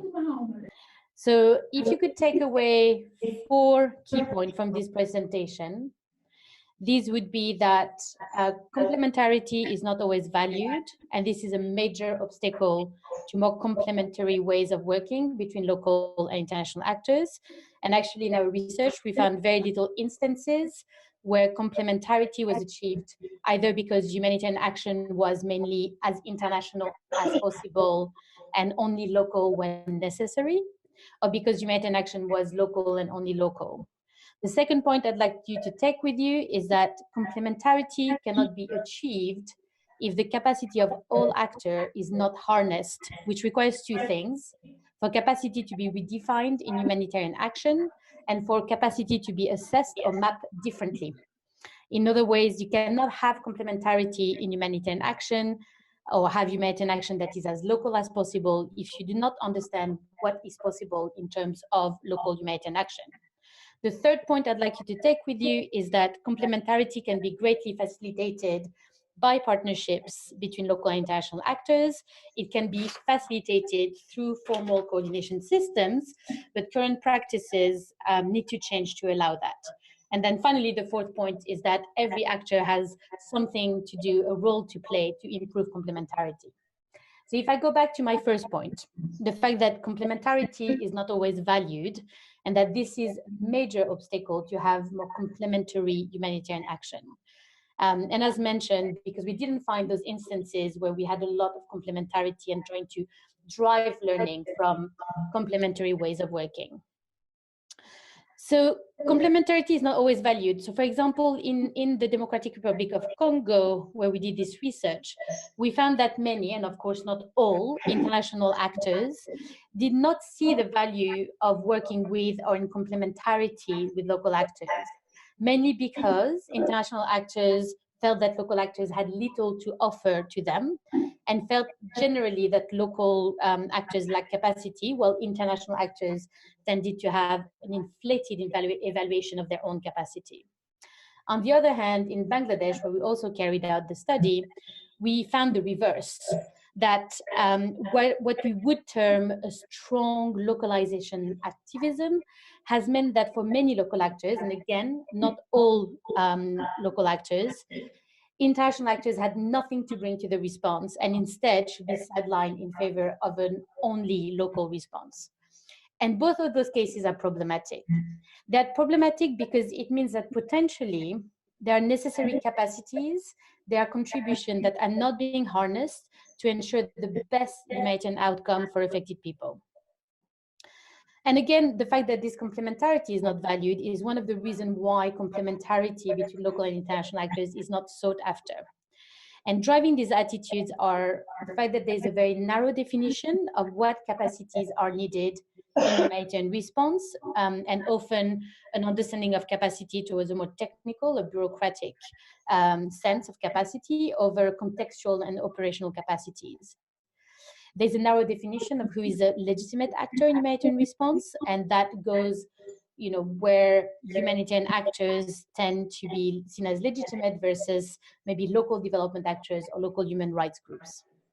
And there's also a lack of understanding and a lack of knowledge of where capacity exists to inform how far humanitarian action can be local and what is needed from international actors, which is ultimately the definition of complementarity, complementing local capacities, local response with international capacity and response. So that's the first point, that complementarity is not valued, and that is a major obstacle to more complementarity. On the second point, complementarity cannot be achieved, again, if the capacity of all these actors is not harnessed. So we argue that to achieve more complementarity, the concept of capacity in humanitarian action should be redefined. It should be redefined in collaboration and consultation with a diverse group and range of actors, and in particular local actors, whether they are humanitarian actors or not, but actors that understand the context. And in that sense, capacity in humanitarian action also needs to be redefined in relations to a specific crisis in a specific context, rather than independently of a crisis or context. And that is to understand what are the capacities that are needed to respond to that crisis in that context. We also argue that capacity should be assessed differently. So again, if you want to inform complementary ways of working, if you want to understand how local humanitarian action can be, you need to start by the question, what can we international actors bring to the table for the local humanitarian response system? And at the moment, practice tends to be the opposite. International actors tend to come in, respond to crisis, and then ask, oh, what can you as a local partner can bring to what we are doing? And you cannot inform complementarity by asking, what can you do for me? Complementarity is about what can I do for you? So one of the arguments that we made in our study is that complementarity needs to be informed by understanding the capacities needed, by the understanding what capacities exist in a context, asking what is the current local response system, what is the local coordination system, what capacities exist where in this context, what gaps exist, and what is our collective strategy to fill these gaps. And it's only by doing this that international organization can understand what can we do for the local response system? How can we complement existing local capacities? The third point that I wanted to look at was that partnerships and the formal coordination system can be two avenues of complementarity between local and international actors. But without step 1 and 2 that I just explained, partnerships and formal coordination cannot easily lead to more complementarity. And we would argue that it is by starting with a wider understanding of capacities as contributions to humanitarian outcomes, and by starting with a better understanding of the local response system, that you can find new ways of partnering, that new ways of partnering emerge by asking again that question of what can we do for you and how can we complement existing coordination or existing capacities on the ground.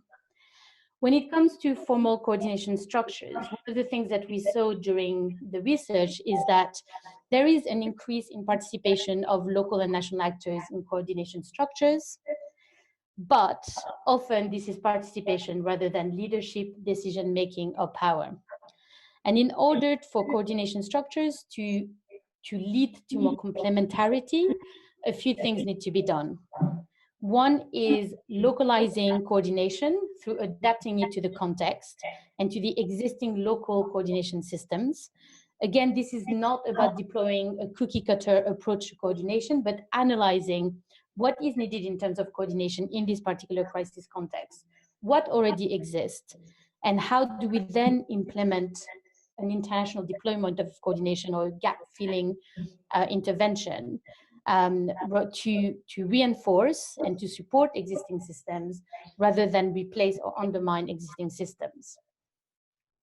Localizing coordination also means locating coordination structures closer to affected people and decentralizing decision-making. And that was an interesting case in the Democratic Republic of Congo, where when I was there doing the research on capacity and complementarity, we found that the whole Congolese humanitarian architecture was going through a change. And one of the things that was happening was, instead of having decisions made in Kinshasa, which is thousands of kilometers away from North and South Kivu, where we were doing the research, they were decentralizing the decision-making and making it closer to where the crisis was and to where conflict-affected people were. The other thing that helps with coordination structures becoming or supporting more complementary ways of working is to use the coordination system to shift power. And this can be done either through supporting more strategic and equal partnership, in particular through the clusters and the country-based pool funds that can play a critical role, including by ensuring that local organizations also benefit from unearmarked core funding through cluster funding, through country-based pool fund funding, but also through supporting and deploying local coordination capacity and local leadership with dedicated capacity strengthening for increasing the capacity of local actors to lead clusters, to lead coordination, and to effectively participate, as well as be part of decision-making in coordination. And then finally, as I was mentioning at the beginning, we all have a role to play to improve complementarity. And that is whether you're local actors, an international actor, donor, UN agency, NGO. So some of the points that could be adopted. So one is that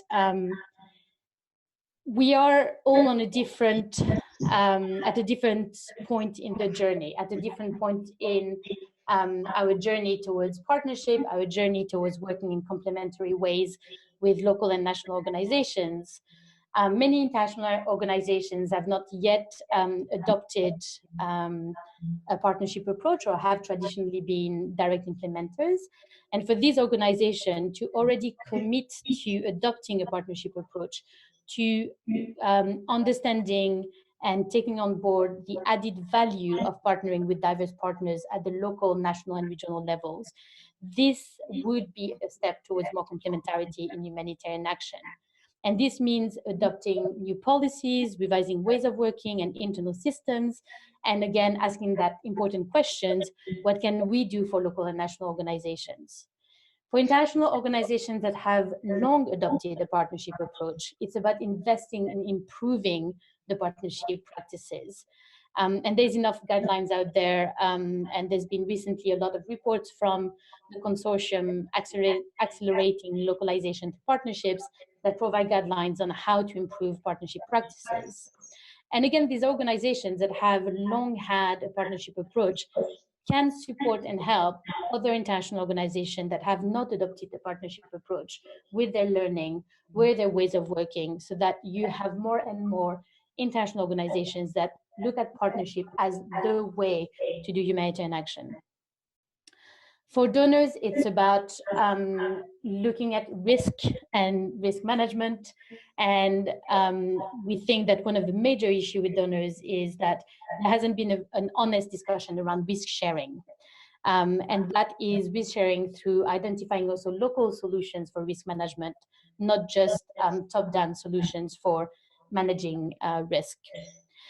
Donors can also help more complementary ways of working by redefining success and reward those organizations that have strong and equitable partnerships and that work with networks of local and national organizations. So if you want, for a long time, organizations, or at least that's the feeling very much in some of our interviews that we had with international organizations, that felt that they're being rewarding for doing direct implementation. And so if donors start changing that and saying, actually, we want to work with you because you have strong partnerships, you will see other organizations looking at partnership as the way of working. And in terms of local organizations, there are two things that can be done. One is around supporting local organizations to better recognize and constructively challenge power dynamics in the sector. And that can be through supporting networks of local organizations to rally together, think about what are some of the issues with the power dynamics that prevent complementary ways of working. And the other one is around local organizations being better able and better equipped to demonstrate their own capacity to show that they are part of that complementary solution. I think I'm going to stop there and take any question. Thank you.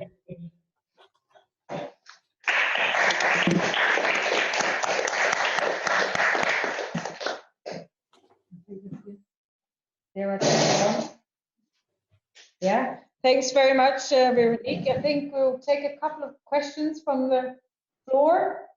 If any, for Veronique? Yep. I think there's a lot of invitations to those organizations that I work for, internationals, to change some of the ways that we're working, at least. Hi, Veronique. Thank you for standing in today.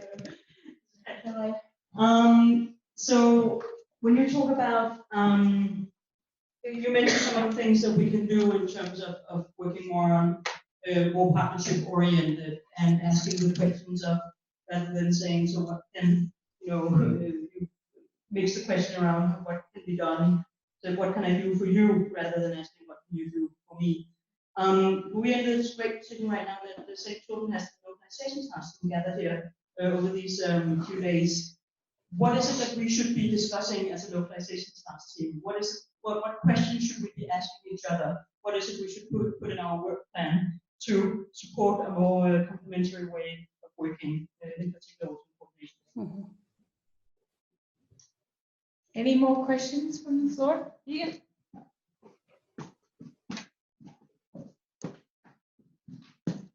Hi, Dominic, please speaking from Complementarity. I have a question on donors and the trends. Do you see a increased trends from donors to support localization, or is it going in the opposite direction?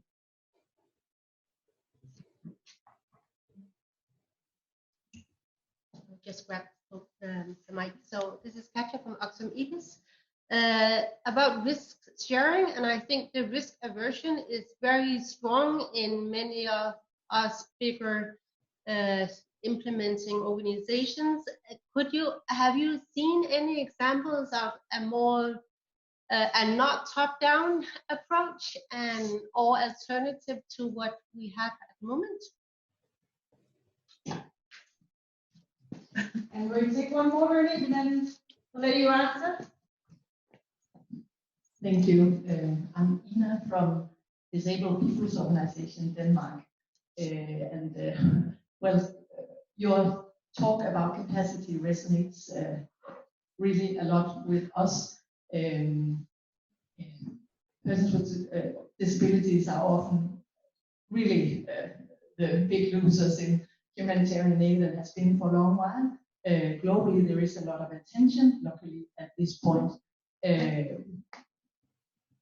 One of the very big struggles here is the capacity of local organizations of persons with disabilities who will oftentimes be really instrumental in working together with humanitarian actors in actually finding the practical solution of how we ensure that persons with disabilities also benefit from the humanitarian actions. But of course, the capacity issue is there, and also actually making the decision-making processes accessible for persons with disabilities and their organizations. So, how do you see this challenge, which may be even larger than for other local organizations? Thank you. Great, thank you so much. Lots of interesting questions. The first one, Katja, being the more difficult, what to put in your work plan. I mean, I think you've been part in some of the discussions around it, but what seems to have worked well with other organizations has been around documenting where your organization has worked in partnership and where it has worked well, and what have been the challenges of working in partnership and where those challenges lie in the organization. And then the other one would be almost to do like a system check of everything that you do, from your program cycle, from your donor applications, from your HR system, to see at every single level of the organization what needs to be changed to allow this work in partnership, to allow the complementarity to work, and where do you have blockages and where your systems need to change. So I think I would take a very kind of organizational approach to it, and look at your work plan as kind of saying like, okay, well, we need to first analyze and document what has worked well, but where challenges exist in the organization, and then almost do a system check through every single department, every single processes that you have, to see how these processes need to be changed. That's of course assuming that you have a policy commitment, which I think is the other way. We've had, and Katja was part of that discussion, we've had this very interesting discussion in London a few weeks ago, where we talked with different international organizations going through this process, and talked a lot about, is a top-down approach better, or is a bottom-up approach better, and trying to understand what's the advantages of each one of them. So one of our organization was talking about how they basically found themselves in certain contexts having or being forced to work in partnerships, and that then informing how they needed to go from the bottom all the way up. But one of the problems they had is that they didn't have the kind of top level buy-in, the strategic buy-in. So of course that is very critical. But then arguing that without the documenting and the evidence within the organization that this is working for our organization, this is leading to you know, to still keeping very good funding, to increasing our relationship with donors. This is leading to us doing better programming. This does not mean us losing out, but actually working differently to implement better quality programs and better outcomes for affected people. So yes, that's assuming that you already have that policy commitment, and maybe doing both, or trying to see the bottom-up approach of understanding what is actually happening on the ground, but then working on the top-down and the high-level, senior-level buy-in in the organization. In terms of donor, do I see an increased support or not? And I think it goes with the risk aversion. Donors are interesting because they signed up to the Grand Bargain, they signed up to the localization commitment, and many donors are supportive of the idea of localization, but the practicalities of it is difficult. So two things that have come up in my conversation during this study with donors have been the risk element, so that localization, working more with locally led responses, with local humanitarian action, is more risky. And that's not something that sits well with donors. And at the moment, the push has been to push down the risk rather than to share the risk, but also to be quite, not necessarily facilitate the more complementary ways of working. And the second thing that seems to come up a lot in those discussions is the ability to do direct funding, which I think is something that I don't see that moving anytime soon. Donors just do not have the capacity to manage more partners. And so there will always be that kind of next step, or maybe not always, but at least for the moment, there will be that going through a UN agency or going through an international NGO. And that's why the emphasis on quality, on improving the quality of partnerships and on improving coordination is really, really important. On risk sharing, any example or alternatives to how it works today? No. The only thing that has come up that has worked in some very small instances has been to work on peer-to-peer audits and peer-to-peer monitoring as a way of still managing risk, and as a way of not just putting all the emphasis on the donors or international organization. But unfortunately, I didn't find any, but some people have done more research on this, and I'm sure there is more out there. But personally, through this research, we didn't really find any good practices or anything interesting to report.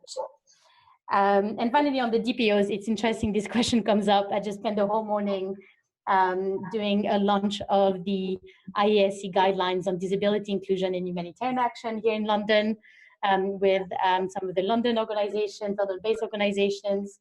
And we talked a lot about partnership with DPOs as the way forward, as the way to ensuring that humanitarian action is inclusive, ensuring that humanitarian action takes into account not only the specific needs of people living with disabilities, but also harnesses their capacities. And yes, like you mentioned, there are capacity issues with local DPOs, but I think they also have capacities that no other organization has, which is that relationship with the community of people living with disabilities, and especially the knowledge of how different types of disabilities are affecting people in this community, and therefore how the crisis that the humanitarian are responding to is further affecting them. I think it is about an attitude change of looking at organizations that look like us, looking at organizations that are everything that we are, rather than understanding what could be your contribution and how can we partner, what kind of partnership would enable that contribution to lead to better outcomes, rather than be excluded from humanitarian processes and decision making. I hope I answered the questions.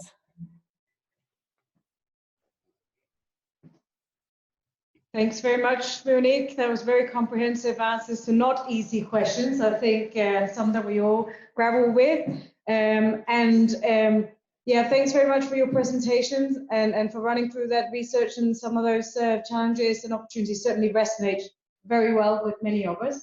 I hope you'll stay on the line, and some of our participants online as well, feel free to chime into this next segment where we're going to open up for a bit of reflection from the floor here. The two questions that you mulled over coffee, like how do these presentations, are they recognizable? Do they resonate with you when we talk about coordination and complementarity? Are there any burning questions that you want to put on the table for us to jointly answer? And I think that goes for the room as well as those online. So the floor is open.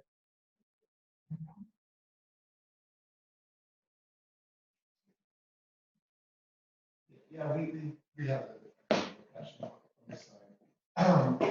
It was great to hear that the coordination in Northwest Syria, in Turkey, and in Sudan seems to be more inclusive of organizations. But that doesn't seem to be reflected across the board in other contexts.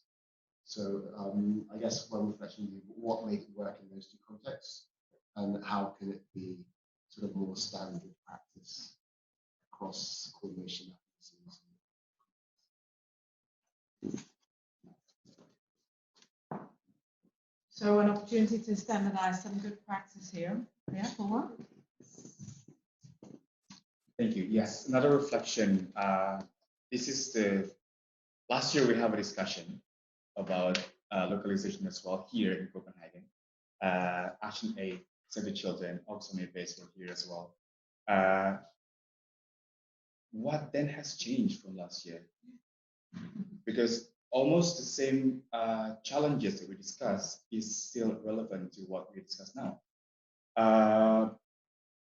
What can we do then as TRIP organization and now DP organization and then another peace building organization? How do we change this? I mean, it's a bigger homework, but yeah, I just want to say, like, what has changed? Yeah. Second reflection. Capacity strengthening. Hang on to it. Me. So capacity strengthening. A lot of challenges in the country where I have worked is always questioning capacity strengthening, capacity, quality of capacity of local organizations, technical and also operational or organizational. However, there has been a lot of efforts, activities by different organizations, local, national, international, to support these changes. But still, the local organization has not been gaining the trust of working, taking their space in humanitarian responses, because that assumption is still there. How then we change that narrative from they don't have the capacity into they have the capacity? What's next? Sorry. So I'm looking for a couple of keys there. Do anyone have them? Or other reflections? So the keys to unlock some of these challenges are some of the ones we're looking for, but we're also looking for more reflection, more comments.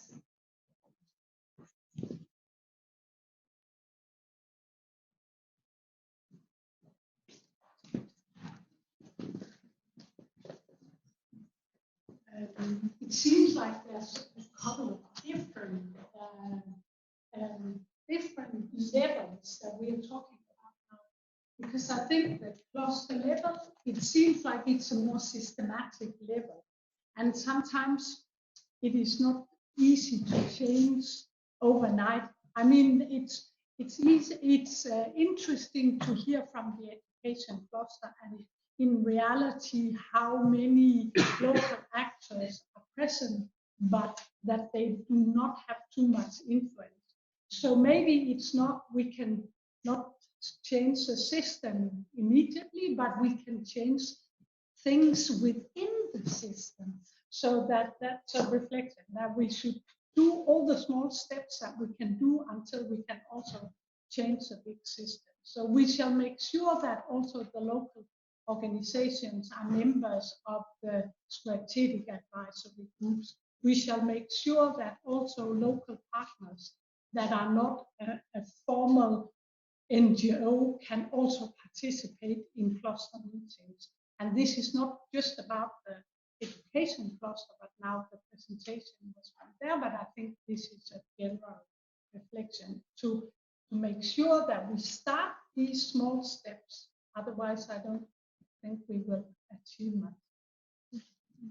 Thanks very much. Just throw on one more question. Absolutely. I'm with Conducive Space for Peace. So we're coming from a bit more peace building angle on this, but it's really nice to hear the localization challenges. But something that we were discussing at our table was there's all these things we can do. What kind of accountability mechanisms are there to make us do them from a donor perspective, but also more internally, I guess, organizationally? Especially if we're talking about best practice and whatnot, what has been and what could be. Yeah. I'm Kirsten from Action Denmark. So I was struck by how similar the first 4 presentations were today, which really tells me something about the system is skewed. So we have to keep always also thinking on a system level. And as my colleague Samar said, working both from top to bottom to disclose that. Also, I think what Samar talked about, I don't know whether she's still with us, but that was actually having voices of affected communities, not just local organizations, but affected SGBV survivors in the actual meetings. And I mean, I know that at least from a Danish perspective, sometimes our own NGO networks are a little bit difficult to manage. And of course, that's quite natural, and that's also maybe the case many other places. But I wonder whether having directly lived experiences can also help push things through in some of these settings.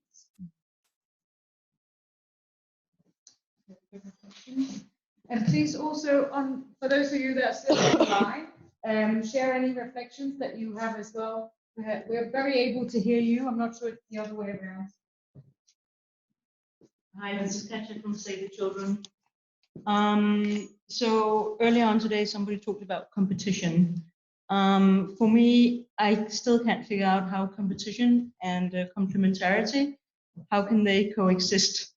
It doesn't really, I just can't figure that out. But still, I keep hearing from, we heard it today.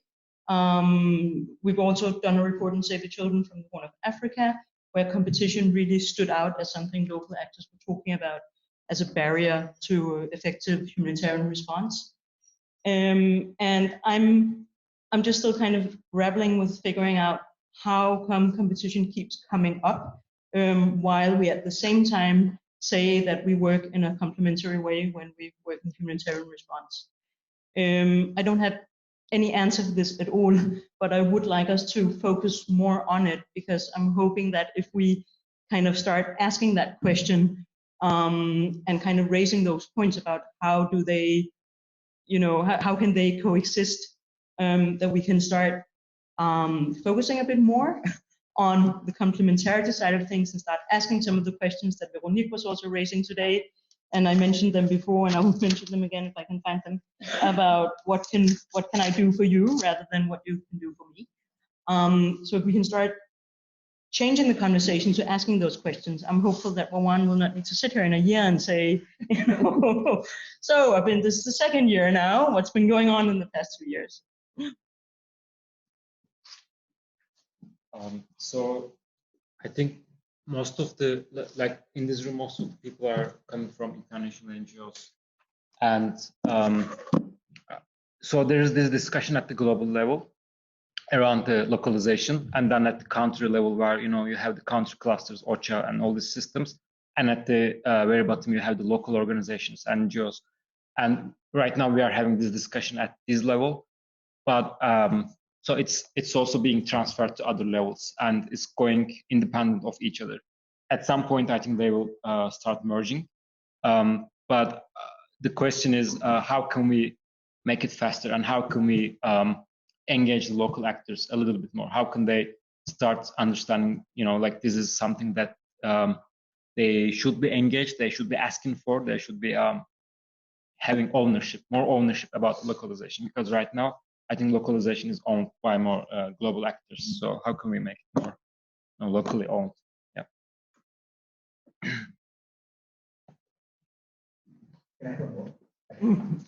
Go for it. I think maybe as the holder of the mic, I think I can also throw my own in a minute.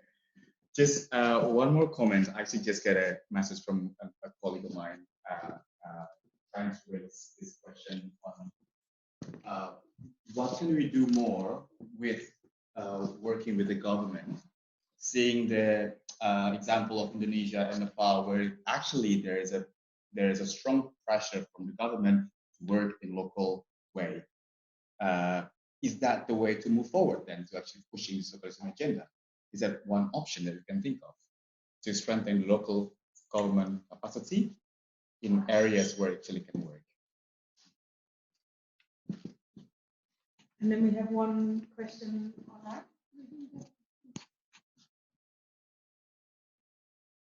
Sama? Yes, please. All of us today reflect our experiences, challenges, and success. But I am wondering if we can, I am asking if we can influence or working on advocacy campaign together, because we have almost the similar coordination system in all countries. So we can make it and we can success if you will not achieve everything we want to reach the localization, but we can achieve some of our hopes. I think we can do it. Thank you. Hi, my name is Hafsa. A bit of reflection on the question that you asked about competition and complementarity. I think maybe sometimes this competition arises from the lack of partnerships, or maybe an equal partnerships with local organizations. So the ones who are supposed to compete in this, according to me, is the different partnerships, the different NGOs or international organizations with local partners, and not local partners with international organizations. And because they have different capacities, they have different resources. And I think if you look at the partnership and you try to strengthen those partnerships, and you can maybe eliminate the expression or the experience of competing with organizations who are a bit bigger than you or have more resources than you in the local countries.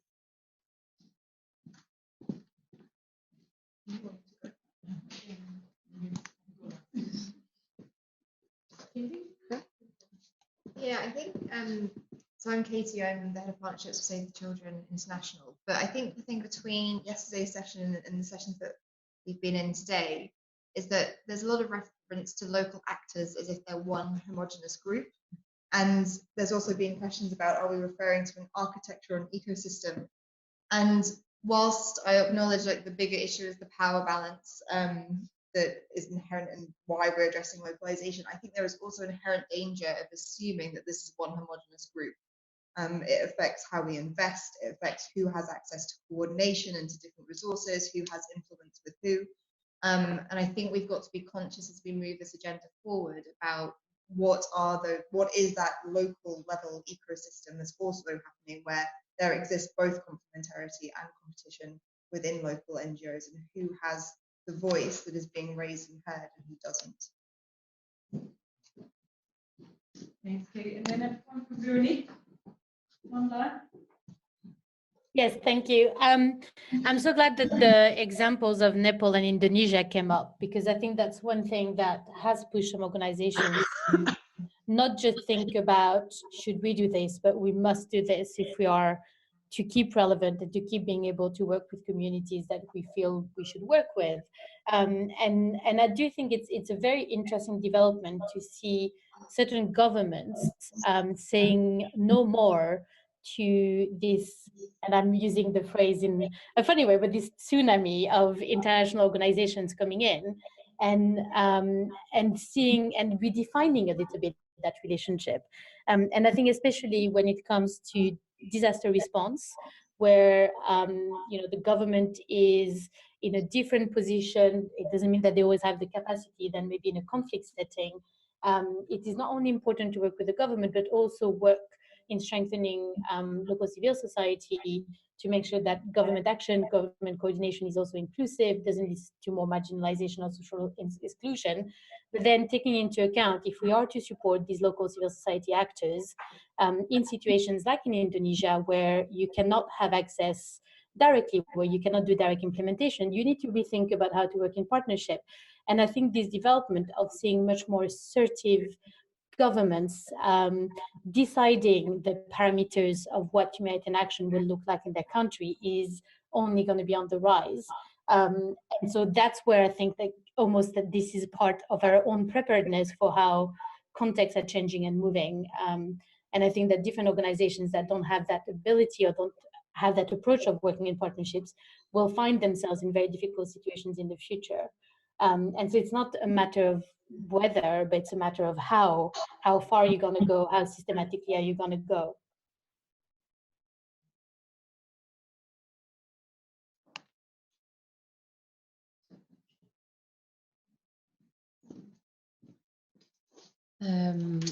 On the competition, I am asking, I think it goes very well into Veronique's point of not valuing complementarity, or the other way around. It's a little bit difficult to see, but are we addressing it sufficiently in our organizations?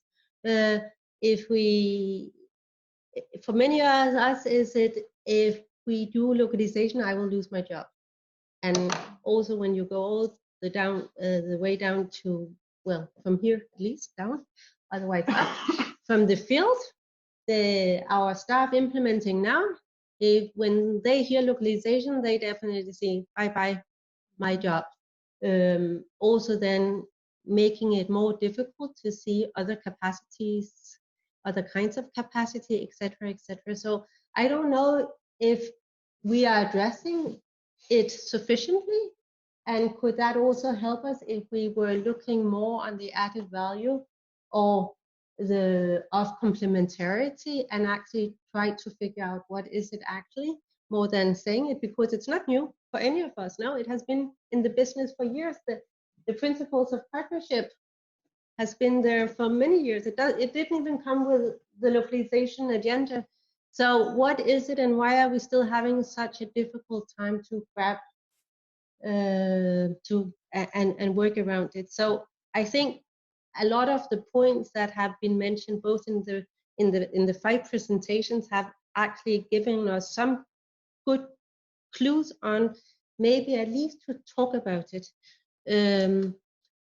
I very much agree. I also think some of the presentation actually pointed out to the diversity and also the whole refugee, where in many countries, and I think that also comes out in some of the ODI reports, what is local now when you work with refugees, and how do we bring refugees into that conversation and in these coordination mechanisms, especially in locations where they cannot organize themselves. as we normally organize ourselves. Thank you. Any other burning points? If you think about it, maybe like a builder and catches point as well, I think that we're working against globalization. I think is what we're up against, we're facing in many ways. And I think if we're not prepared to sort of change the systems and make the changes, I get the sense that it will happen for us.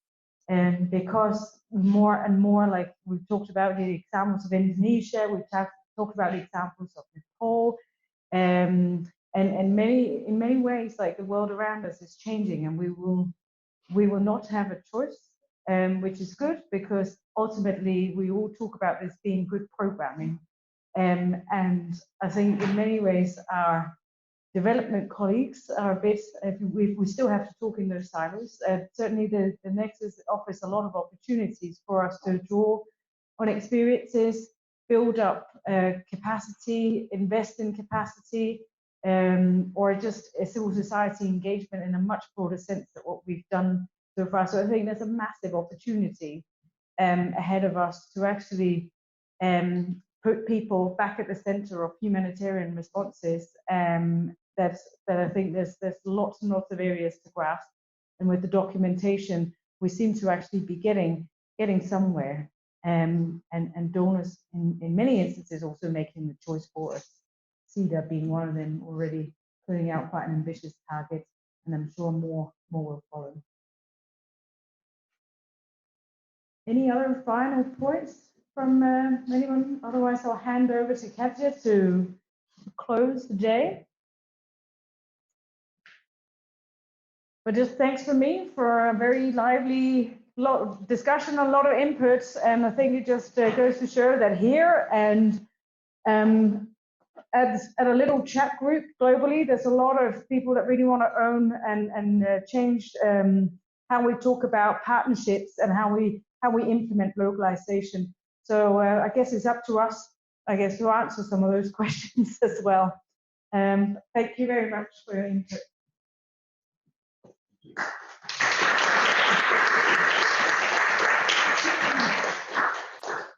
Yes, well, thank you very much, both you here and also people online. Thank you very much for you who traveled, coming from a distance, making it into the fortress of the European Union. And we are lucky that we are also part of a virtual community where access is a little bit less restricted. I hope we don't leave with the feeling of we were at the same place, or we're having the same discussions that we had exactly 1 year ago. Or some would probably also say 2 or 3 years back. I think it has been a learning journey, at least for the 3 organizations, ActionAid, Save the Children, and Oxfam.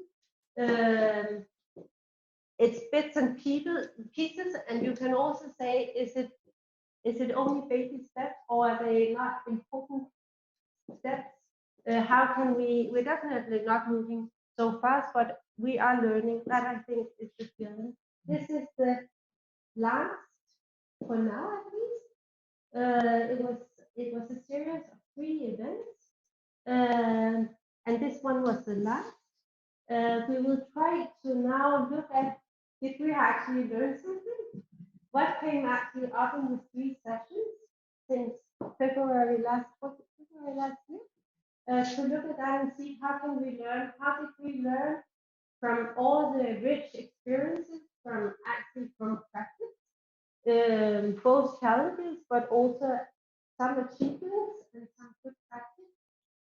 We will also look at how did we as organizations and all of us members of bigger alliances learn from that experience, and we hope to compile it in a small report at some point soon. I don't want to